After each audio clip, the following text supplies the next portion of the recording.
If you're here watching the video on how to be taken seriously as a woman in business, it's probably because you feel like you haven't been. Really? You? Yeah. And let me tell you, I feel a rant building up today. You guys, it is so frustrating to be diminished simply because you're a woman. Really don't want to. I had a coach that I hired a few years ago, and he was a very nice man, and he was very good at what he did. And there would be moments where I would get off the call and I would tell my husband, like, I don't know why, but I want to punch him in the face. And he's like, why? What did he say? I'm like, he called me sweetie. So, sweetie, you were starting to tell me what is new with you. Excuse me?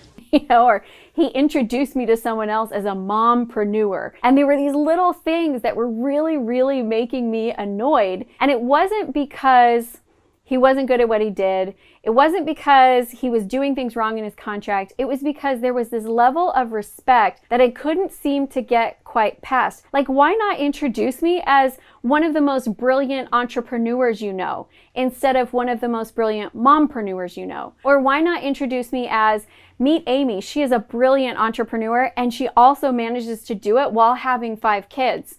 Instead, it was like, oh, meet Amy. She's one of the most brilliant mompreneurs out there. Like, it was a different class of entrepreneur. The entrepreneurs are here, but mompreneurs are somewhere down here. So do not call me sweetie unless you are my husband or my grandmother. Do not call me a mompreneur unless we're in a context where it's actually relevant. And I want to be taken seriously as a woman in business, which I know you do too. I am sorry if I have given you the wrong impression. So today's video, we're going to dedicate to what that actually looks like. Because you know what I learned in that experience was nobody was going to take me more seriously than I demanded that they take me. So we're going to lay it out for you. And by the end of this video, you are going to be unstoppable. Nobody will be calling you sweetie unless you want them to.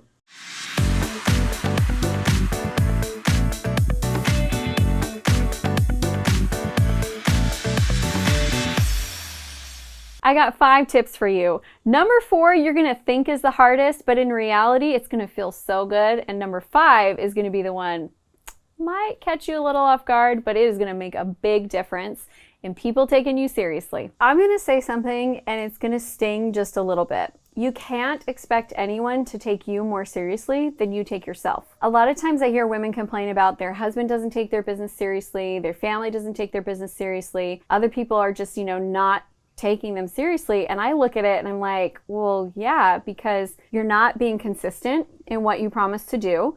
You're saying you're going to do one thing and then you're doing another, and you're consistently falling short of your word. And let's dig this down to where this actually starts. This actually starts that you're not in integrity with yourself. You're not taking yourself seriously. So if we want other people to take us seriously, I think that is absolutely the very first place that we start.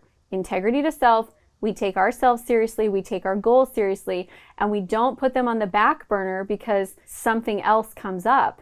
We figure out when something else comes up, you figure out how do you balance both if it's important, and if it's not important, you just say it's not important, here's where I'm going, here's what I'm working on. I think the second thing that you've really got to have is if you want people to take you seriously, you have to be willing to speak up. Speak up for what you need, share your ideas. I really believe that every room where decisions are being made needs to have a female perspective because we're half the population. So if you've got a bunch of men making decisions together and they're not hearing your perspective, they will not be the right decisions. They will not be informed in order to affect good for everybody. So we have an obligation to be willing to speak up. I have had conversations with many women in business and out where they express frustrations with feeling like they're not heard or they don't have a voice. And I don't relate to it, if I'm being honest, because I've never had a scenario or never had a situation where I'm not heard because I speak up. If there's something I gotta say, I'm going to share it. Now that may not be easy for you. Maybe you grew up in a house where that wasn't your family's culture. Figure it out, learn it, do it, practice it. You'll get better and it will get easier as time goes on. I'm gonna do this. I'm gonna tell him I'm gonna be strong.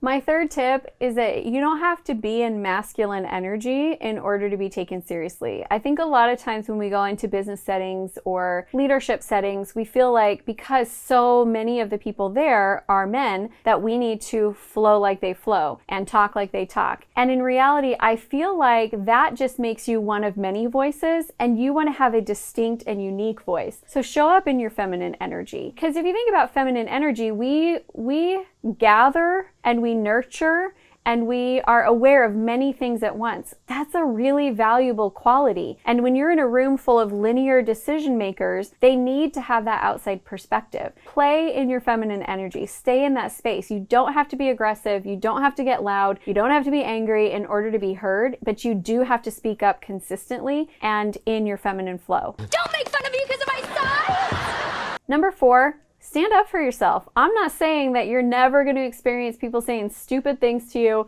or being a little ignorant or diminishing you because you are a woman. When that happens, simply speak up. Let people know, oh, I actually wasn't finished talking. I have more that I had to say. Or let them know that's actually not okay for you to say that to me because blah, blah, blah, blah. You are going to have to be your own guardian. And you know what? Sometimes it stings when people are on the receiving end and they want to be like defensive, like, well, you don't have to get angry. Oh, I'm not angry. I'm just being straightforward, just being honest, just like you would be to me. And I respect that about you. I respect you enough. I respect me enough that we got to call this out so that we can move forward with a positive working relationship. Call out moments when you feel like somebody needs to speak up for you. It's going to be you. Bring it on! My last tip, I am borrowing from the guys, which by the way, can I just say I really do love men. I live with 6 of them and they're amazing. And this is in no way, shape, or form like a man bashing session. Men are great at a lot of things. And one of the things they're really good at is putting their accomplishments in the spotlight. Like they shine a spotlight on their own accomplishments so that everybody knows that they should be taken seriously. And yet as women, we have this tendency to like downplay our accomplishments because we don't want to seem like we're standing out too much. In Australia, they have the tall poppy syndrome, which means that, you know, they like all their poppies to be the same height, and when one goes too tall, they cut it off. And so people are afraid of being the tall poppy and standing out. That is not something that is going to help us be successful and taken seriously in business. So shine a light on your accomplishments. Make sure people know what you have done, what you have accomplished. Make sure that on your social media, you're sharing your wins, you're sharing your accomplishments. Make sure that they're added to your resumes. All of the places where people are going to be surveying who you are and what you do, they need to know what those accomplishments are. We win! I am just a little bit passionate about women being heard and being successful. And I want to give you a couple of things today that I think are going to be great resources for you to help you in your journey to success. Number 1, I have a whole Business Bestie playlist, and I invite you to go check it out because sometimes you just need a little bit of advice, like sister to sister, friend to friend. So go check out the playlist. There's a lot of great content in there. Feel free to binge. You can even get popcorn. And number 2, if you are looking to grow your business and increase your sales and marketing, I want to gift you my Sales and Marketing GPS for free. It's an assessment that you can go through. My team creates a customized 8-page improvement plan for you. And we even offer to sit down and go through it with you to make sure that you clearly understand what your next level is going to look like. So if you're like me and like once you hit YouTube, you plan to be there for a minute, click the playlist and start watching right now.